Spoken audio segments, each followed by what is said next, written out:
Mixing things up like a Cuisinart Hurricane Pro, I'm bringing you 5 more diverse titles to add to your gaming smoothies. If you haven't got around to it, why not drop a like and subscription? With the conceivable end of all things, be it power-hungry governments, wars, or alien invasions, a little clicky poo never hurt anybody. I'll be sure to reciprocate with future giveaways and nifty ideas to keep things as positive as I can while the world crumbles around us. Also, I have crowned a winner from my last giveaway. Kent F. B8J has guessed the correct answer, which was simply an atheist. Congrats and enjoy your free game, sir. Now, while you contemplate your existential existence, I'll be battling through the myriads of game genres to create the perfect smoothie blend of appeal for the avid gamer. Blend, pour, game on, and enjoy. More roguelike dice deck builders, please. This is a title developed by Little Leo Games and published by Akopara Games. Where there's an abundance of ass titles, Astrea is astronomically better than the rest. Released May 15th, 2025, and just getting shipped out as of August 11th, I eagerly opened this on that day and played for 4 hours straight until death on the third boss. Since then, I can't put this one down due to the knowledge I keep gaining and the cojones I keep flaunting as I riddle my enemies with blue purification.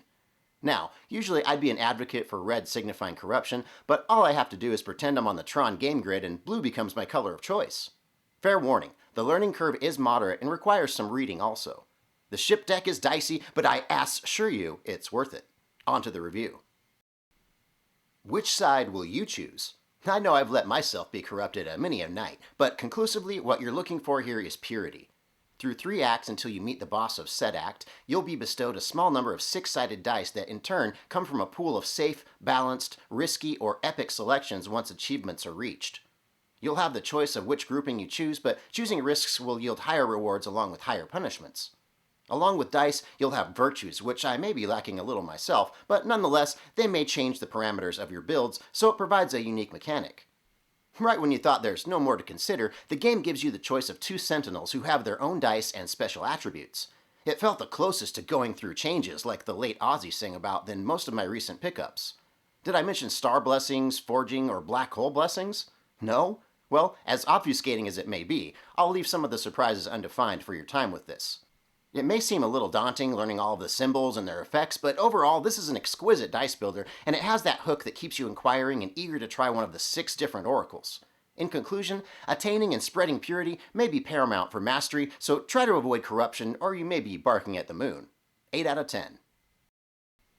My 2 favorite style of games back to back? However, can I keep my composure? Truth be told, this one took some of the starch out of my drawers and dialed it down to a weekday at the bar, but despite mundane first impressions, it did give a new perspective to this style over some time with it. Released in the final quarter of 2018, this survival tower defense base builder is actually the second in the franchise, with Kingdom Classic being the first, and Kingdom 2 Crowns to follow, both of which I have not played, but I'm very open to trying. It was developed by Noeo Games and consequently published by Raw Fury. This game reminds me of that PDA-phobic girlfriend that you had in college who just wouldn't hold your hand unless you were either dying or just acquired the cheat sheet to Math 1030 quantitative reasoning. I guess if you consider a disembodied specter that hangs around for approximately 60 seconds that says nothing helpful as a good guide, then you're okay. Let's go check out a review. But don't hold my hand or anything. Attention to detail, but not to your survival, Kingdom comes out swinging its pixelated art like an island playboy trying to woo your college girlfriend on vacation. You know, the one who wouldn't hold your hand. If I could describe this game in 2 words, it would be dread mixed with chill. Not a lot goes on unless you pay your townfolk to build a barrier to keep out the creatures that look like Phantasm had a bake sale, or construct a bank to earn pennies on the dollar and wish there was just a way to cheat the system by starting up an organized crime racket. Money is scarce, and you're constantly looking for ways to accumulate it for archers, builders, and farmers, but once you find the methods, the game opens up more and proves to be a good time. I can appreciate a title that allows you experimentation and a little trial and error before it just lets you in for the evening. I guess that's why a little resistance goes a long way, and it makes you want to earn that PDA. I'll give it a 7 out of 10. I know. These ones aren't my typical style I bring to the round table, but I also know there's an audience for them, and I must strive to be eclectic to point out the mentionable games of all genres. Released March 10th of 2020, these turn-based strategy JRPGs are actually remakes from the Sega Mega Drive in Japan, or the Genesis title as we know in 1991 called Warsong. And they're damn fine ones at that. Graphics and gameplay have been enhanced for the Switch on both titles. Developed by the Chari Annie Corporation and published by NIS, these have full voiceovers and all new animations that tilts into the modern realm of gaming. The leveling system and the story have been given keen attention, and if you appreciate this style, then these are definitely worth a look. Now, let's take a look at my thoughts on them. 2 separate stories, 1 great collection. For anyone who doesn't know what a Langrisser is, it refers to a powerful sword. This game is presented very well with bright cartoon-style art and appealing battles where you either need to attack, escort, or wait and defend. You'll need some time with it to become skilled, mostly due to strategic planning before battles. Taking out a commander is usually best because his soldiers will fall with him if you do. You'll find that the game is battle-heavy with minimal story, but certain decisions will lead to different outcomes. The option of switching between classic and remade landscapes or character graphics was well received, but I opted for the remade versions, and I was as happy as a general in a blood-soaked skirmish with this option.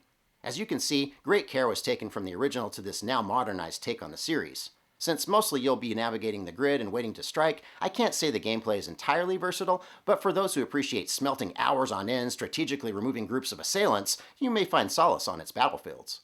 I'll give this series a 7 out of 10, with the understanding that nobody better lay a finger on my Langrisser. What once was lost is now found and ready to explore. Released April 25th of 2025, Altari Games published a gem of a 2D side-scrolling survival action platformer / Metroidvania, published by Dangan Entertainment. With a required school uniform straight out of Clueless and a perpetual jam playing on your AirPods, your dungeon awaits. Beatrice, your own personal magician, guides you through a dangerous series of ruins that unlock various creatures and bosses to contend with. It's important to engage in spellcasting, accessorizing, and usage of environmental traps if you are to prevail. As you progress to find the Dark Lady, you must abandon your ladylike qualities and bludgeon your way forward without getting your uniform stained or missing a beat as you sway to the music. Let's uncover the secrets of a review. Searching for keys like Parzival from Ready Player One but dumbing down the graphics to impressive pixel art, you start your journey dim-witted and underdressed with your witchin' bosomy buddy. There's a sense of despair as you realize the walls are closing in around you, and it's this uneasiness that keeps you wanting to know what the next room reveals. Despite the dark nature of your predicament, you seem unfazed as you dance in place like there's a 50s sock hop on repeat in your head.